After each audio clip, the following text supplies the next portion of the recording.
Bonjour à tous. Dans cette vidéo, je vais vous montrer étape par étape comment on peut passer d'une facture, comme celle qu'il y a sur la gauche de votre écran, à une feuille d'Excel où tout sera calculé automatiquement. Alors quand je dis tout, bien sûr, c'est tout ce qui peut se calculer. On ne va pas essayer de calculer des données comme les quantités, où ça, on ne peut pas le savoir à l'avance. Je parle vraiment de ce qui peut être calculé. Ça veut dire essentiellement le total TTC, le total des produits hors taxes, le total des produits TTC, le total des taxes, le total complet, le détail des taxes aussi, ça peut être calculé. Donc tous ces éléments-là, on va voir comment dans Excel on peut les automatiser et surtout comment établir une facture où toutes les données seront calculées automatiquement avec Excel. Donc déjà, la première chose à faire, ça va être de créer nos différentes colonnes. Alors, on a une facture en exemple qu'on veut retranscrire dans Excel, donc on va pas s'embêter, on va reprendre l'intitulé des différentes colonnes qu'on a sur notre facture. Ça fera déjà une bonne base de départ.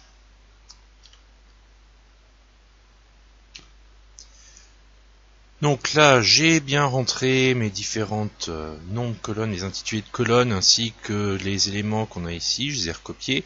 Et pareil pour le bas. J'ai pas mis de valeur numérique pour l'instant. Alors là, pour me faciliter la vie, je peux bien sûr régler la largeur des colonnes, et je ne me prive pas pour le faire. On a de la place, il n'y a pas de limite d'espace, donc autant utiliser tout l'espace dont on a besoin pour que ce soit lisible. Donc là, on a déjà quelque chose de bien. Alors, ensuite, donc, on va rentrer les taux de taxes. Alors, si on tape directement 5,5, on n'a pas le pourcentage. Donc ce qu'on va faire, avant de le rentrer, on va prendre les deux cellules, et on va mettre format de taxe, mettre en pourcentage. Donc après, vu qu'on est là-dedans, avant même de rentrer les valeurs, on repère toutes les colonnes où il y a un prix, donc les deux là, ici. Ça va être des prix, donc on va les formater pour que ce soit du monétaire. Même chose pour la colonne total TTC et pour tous les totaux qu'on a en dessous, c'est du monétaire, donc on prépare notre tableur, on formate en monétaire. Donc ça, si vous le faites pas tout de suite, vous pouvez le faire après avoir rentré les valeurs, c'est pas un problème. Ça peut être fait n'importe quand. L'avantage, c'est qu'en faisant ça, pour les pourcentages, ça va faire apparaître directement les pourcentages, et pour les valeurs monétaires, ça mettra directement le signe euro. L'autre avantage, c'est que ça va vous faciliter l'utilisation des cellules avec les pourcentages, puisque quand vous aurez à faire des calculs avec les pourcentages, vous aurez juste à rentrer le calcul directement sans vous embêter avec des divisés par 100, comme il pourrait y avoir dans certains cas quand c'est pas formaté en pourcentage. Donc les taux de taxe, je les ai rentrés parce qu'on ne peut pas les connaître comme ça, les faire calculer, c'est forcément quelque chose qui est donné. Si on ne vous les donne pas, vous ne pouvez pas les connaître. Ça ne peut pas être calculé, c'est forcément donné. Les produits, donc ça pareil, on va pouvoir rentrer les différents produits.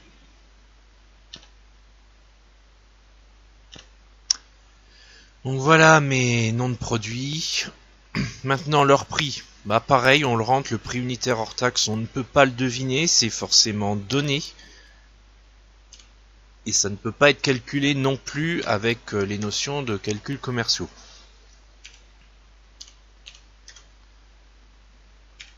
Donc là, c'est pas compliqué. De toute façon, posez-vous bien la question, est-ce qu'on doit calculer, est-ce que c'est donné?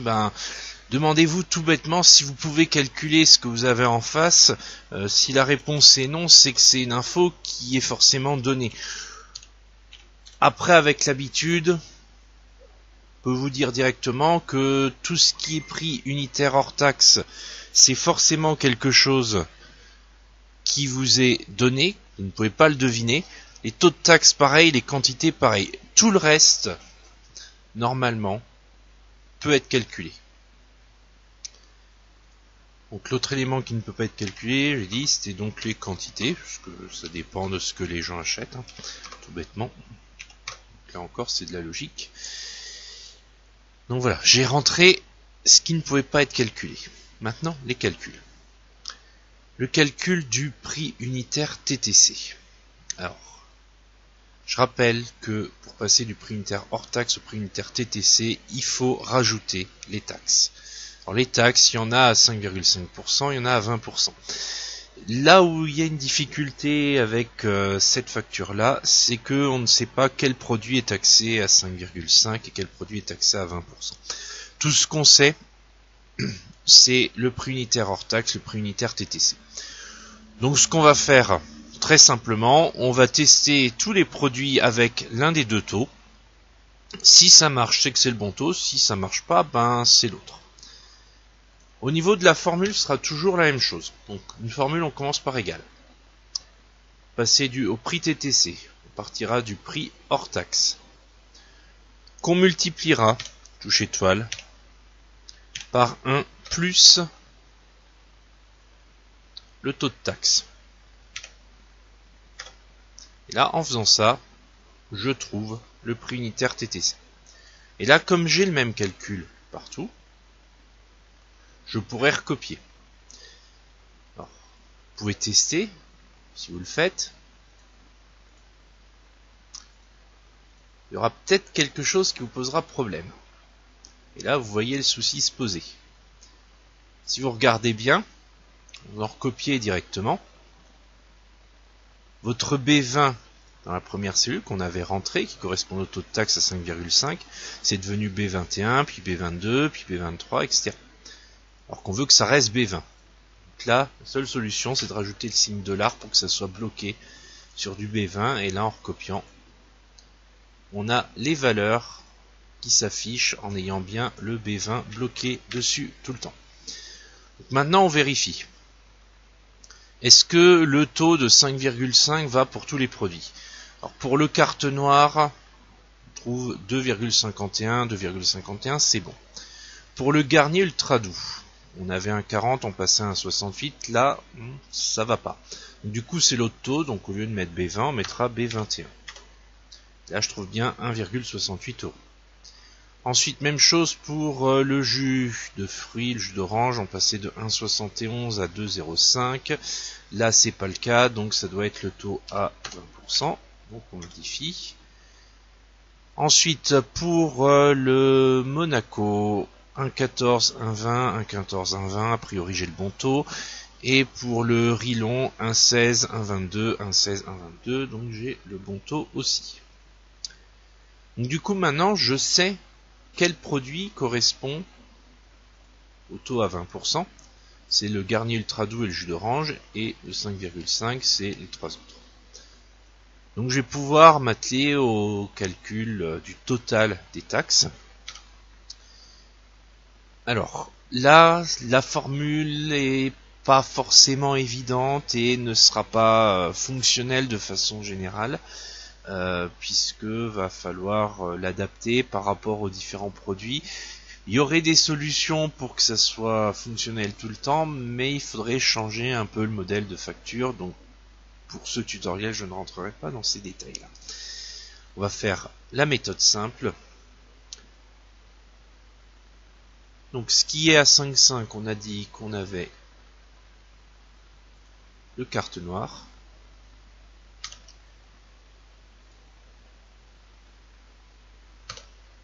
Et on avait le Monaco. Donc je clique sur le prix du Monaco fois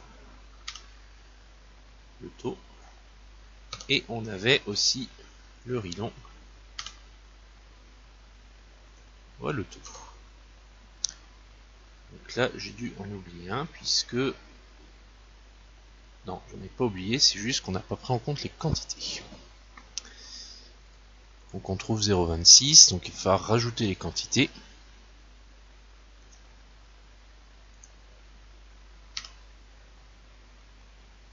Donc pour le premier, je clique sur la quantité, je rajoute la quantité pour celui-là.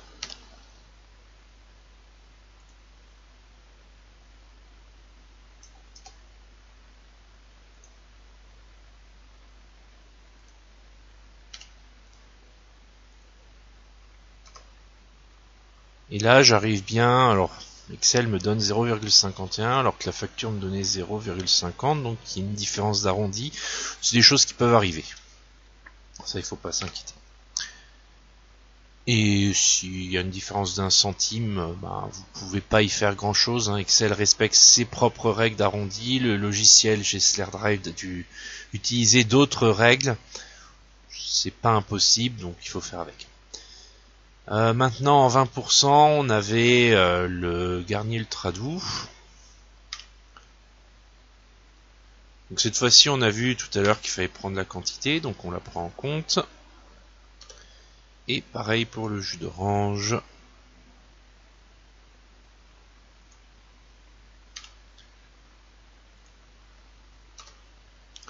Là, je trouve bien 52, donc j'ai le bon total de taxes.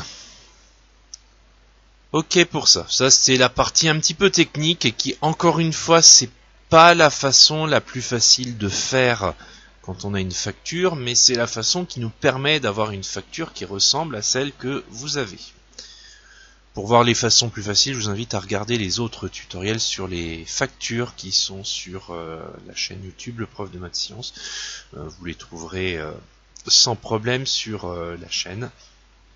Donc je vous inviterai vraiment à regarder ça puisqu'il y a toujours plusieurs façons de faire. L'essentiel c'est de maîtriser tout. Donc maintenant pour le total TTC. Donc là il va falloir prendre en compte le prix unitaire multiplié par la quantité. Donc là ça va être assez facile. Prix unitaire fois quantité. Je le programme pour la première, je fais pareil pour les autres. Donc petit carré noir, je descends et normalement je dois avoir les valeurs qui sont à peu près les mêmes.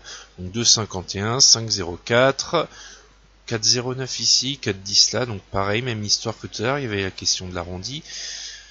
Là aussi, 6 et 6,01 et 1,22, 1,22, donc là ça correspond.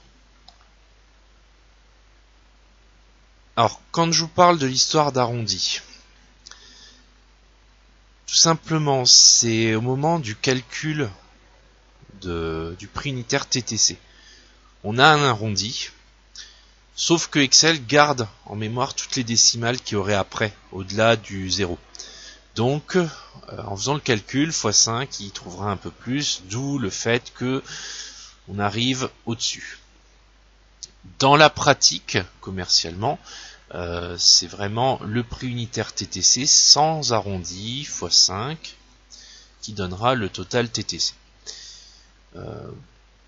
Excel n'est pas en mesure, en tout cas avec la configuration telle qu'on l'utilise, de vous faire le calcul comme ça serait fait dans un magasin. Là on a vraiment le calcul mathématique. Et c'est à ça qu'on voit aussi si vous recopiez bêtement la facture ou si vous faites les calculs. Donc ensuite, le total des produits hors taxe. Donc là, il y a deux façons de faire. Soit vous faites un calcul qui ne sera pas automatisé pour la facture, qui posera le même problème que pour les taxes, soit vous allez vous faciliter la vie en créant une colonne supplémentaire avant de faire le total des produits hors taxe. Colonne supplémentaire sera tout simplement une colonne totale hors taxe. Pourquoi je vous dis ça? Parce que là, en faisant cette colonne en plus, on pourra calculer le total hors taxe en faisant simplement la multiplication du prix unitaire hors taxe par la quantité, en recopiant sur les 5 cellules concernées, et ensuite en utilisant la formule somme, ouvrir parenthèse. Je clique sur la première. Ensuite, je maintiens la touche majuscule et je clique sur la dernière. Ça me sélectionne tout et là j'ai plus qu'à appuyer sur entrée et j'ai mon calcul du total des produits hors taxe qui se fait. L'autre solution, si on ne fait pas cette colonne-là, ça serait de taper égal ça fois ça, plus ça fois ça, plus ça fois ça, etc., etc. Et ça rend la formule beaucoup plus compliquée, beaucoup plus longue à écrire, et qui est beaucoup moins pratique, puisqu'en termes d'automatisation, on perd quand même un petit peu en qualité. Donc ça, il ne faut pas hésiter, quand le besoin s'en fait ressentir, à créer des colonnes supplémentaires. pour le total des produits TTC. Voilà, pour le coup, c'est pareil, c'est une somme.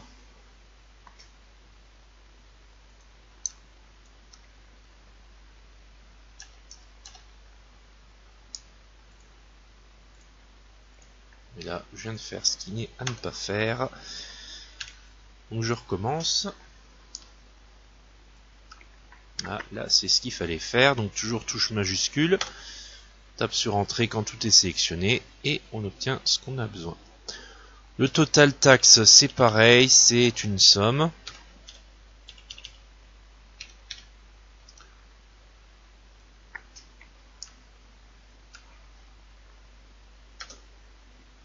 Et le total complet.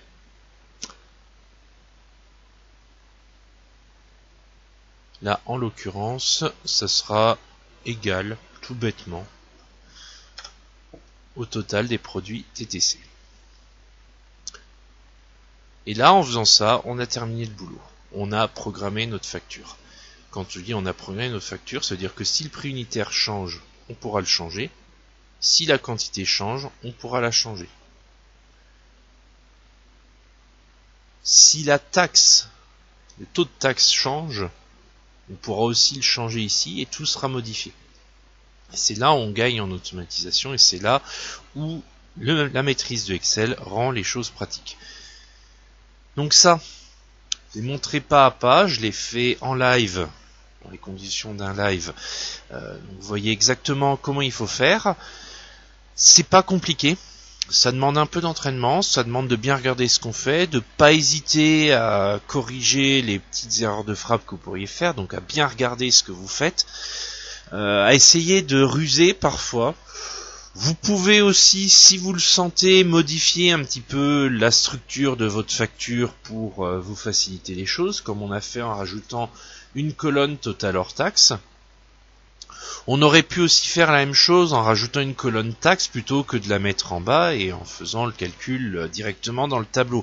Ça aurait pu faciliter les choses sur le calcul des totaux de taxes, qui sont des formules qui sont pas très évidentes et surtout en termes d'automatisation on y perd un petit peu. Mais bon, pourquoi pas, ça peut marcher. Je veux dire, voilà. Ce que je veux dire, c'est que vous êtes vraiment libre de la construction de votre feuille Excel par rapport à vos factures. Maintenant, ce qui compte, c'est de connaître les formules, de savoir comment on construit une formule et à quoi elles correspondent. Donc, prix unitaire, c'est rentré directement parce que c'est forcément une donnée. Prix unitaire TTC, c'est un calcul. Donc, ça correspond à l'augmentation en pourcentage avec le taux de taxe qui correspond. Les quantités, c'est donné. Ça, on ne peut pas les calculer. Le total TTC, ça sera le prix unitaire TTC fois la quantité. Total hors taxe, prix unitaire hors taxe fois la quantité. Et tous les totaux, ce sont des sommes. Si on arrive à retenir ça, si vous arrivez à maîtriser ça, vous serez capable de construire n'importe quelle facture sur Excel. Mais encore une fois, ça demande de l'entraînement. Là, vous avez un exemple. Maintenant, à charge pour vous d'appliquer ce que vous avez vu dans cet exemple à d'autres situations et à le maîtriser. Vous arrivez à faire ça, vous réussirez, vous serez en mesure après de faire n'importe quelle facture, n'importe quel ticket de caisse, n'importe quel devis avec Excel. Donc c'est tout pour cette vidéo. Si vous avez des questions, n'hésitez pas à me les poser. Et sinon, je vous souhaite un bon entraînement là-dessus. Parce qu'encore une fois, regarder la vidéo c'est bien, s'entraîner avec le logiciel c'est beaucoup mieux. Et moi je vous dis à très bientôt.